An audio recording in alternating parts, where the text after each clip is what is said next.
സ്വന്തം മനസ്സിനെ സന്തോഷിക്കാനുള്ള അവസരം നമ്മൾ ഉണ്ടാക്കി കൊടുക്കണം. എന്റെ മനസ്സിന്റെ വേദനയും എന്റെ മനസ്സിനെ സന്തോഷിപ്പിക്കാനുള്ള കഴിവും അള്ളാഹു എനിക്കാ നൽകിയത്. മറ്റു പലർക്കും എന്റെ മനസ്സിനെ വേദനിപ്പിക്കാൻ പറ്റും, എന്റെ മനസ്സിനെ കുത്തി നോവിക്കാൻ പറ്റും.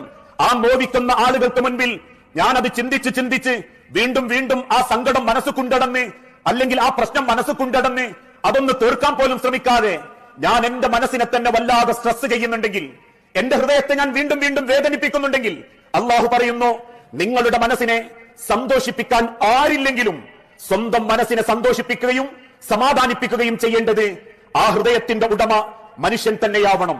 അതിനെന്തു വേണം? വിട്ടുവീഴ്ച മനസ്സുണ്ടാവണം. എന്നെ ദ്രോഹിച്ചവനോട് അതേ അർത്ഥത്തിൽ തിരിച്ചടിച്ചാലേ എനിക്ക് സമാധാനം കിട്ടൂ എന്നുള്ളത് പിശാചിന്റെ ചിന്തയാ.